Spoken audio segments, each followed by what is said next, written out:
Welcome to the Uzima Health and Wellness Podcast. What did the doctor say?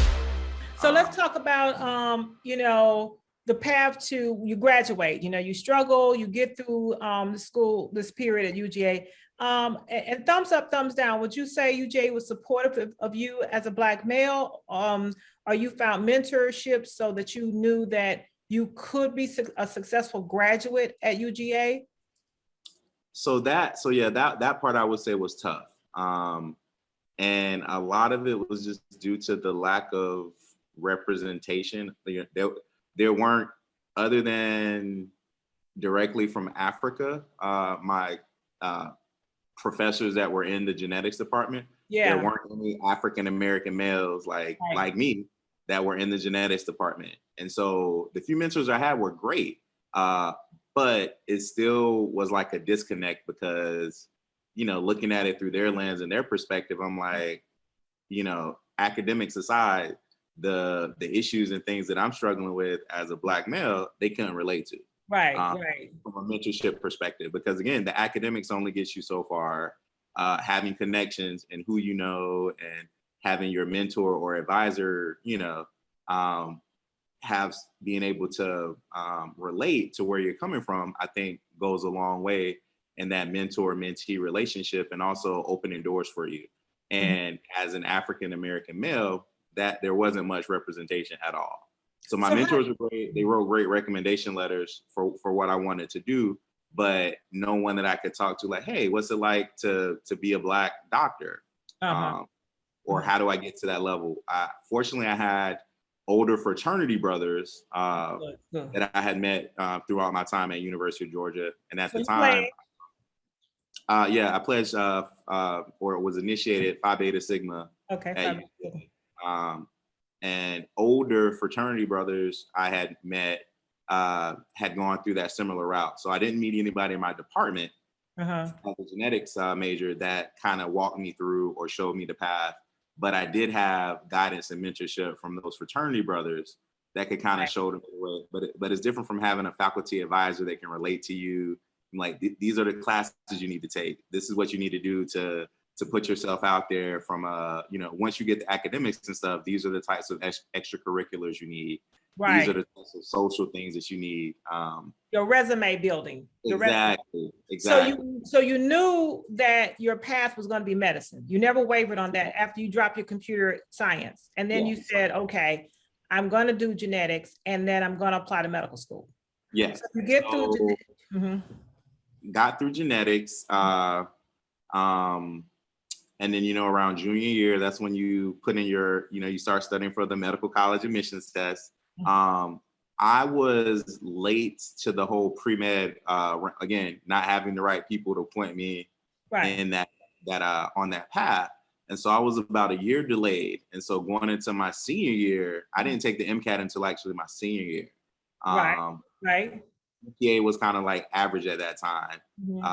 And my MCAT score was average. And so at that time, the advisor that was kind of over PreMed was like, are you sure you want to do this as a career? It's like, you may want to rethink this. And I was like, I'm pretty sure. I've been sure since I was a kid. I just didn't know the how.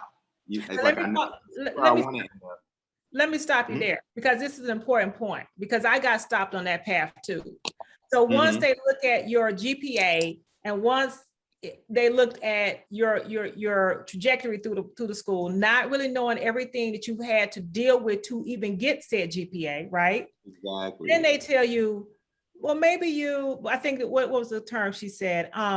You may not have the critical skills necessary, critical thinking skills necessary to be a doctor. I mean, like, she wrote me off based on my ability to do complex analysis. Okay, and I don't know too many people that can do complex analysis. I've done Cal 1, 2, 3, and 4, differential equations. Did I do differential equations? I think I didn't do different equations. So don't quote me on that one. But the advanced math, and complex analysis got me. Whoo, that was rough. But she wrote me off to being a doctor based on that grade. Yeah. So you're even told, are you sure you want to do this based on, that's just amazing to me. I'm sorry. And that's where I think the whole kind of like representation matters. I think because knowing that a lot of our, the people who paved the way for us didn't have the most direct route. And it's like, we had to fight and struggle and scrap to get to where we are.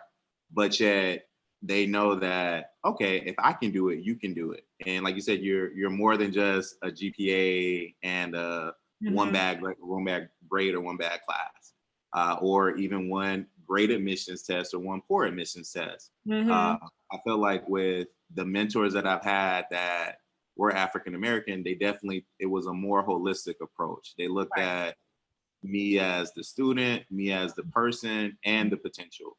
Whereas I think with that advisor, and it sounds like your advisor as well, they just see the snapshot, which, and I get that, as I've progressed and I've sat on admissions committees, I've been on the other side of that. I get the importance of it's a snapshot, but it does kind of tell a story. But I would take it a step further. And like you said, I want the whole story and not just the academics.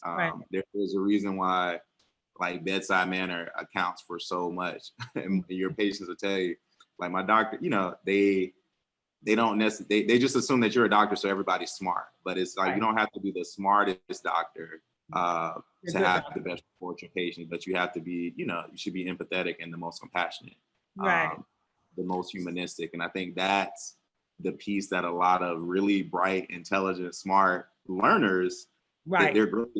They can score well on the tests, have high IQ, but they kind of that disconnect where they don't necessarily connect on the human level. And they can't talk to patients. They can't teach patients. It's like, if you can't break it down for a 5-year-old to know, then it's like, are you really a good teacher? Or are you able to help your patient now take ownership and accountability for their medical conditions if you can't break it down so that they understand?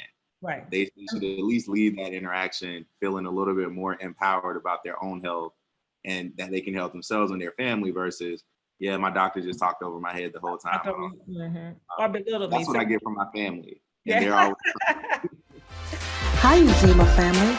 If you like what you're seeing and what you're hearing, subscribe to our channel. Hit the bell icon below to be notified of our recent videos. What the doctor say?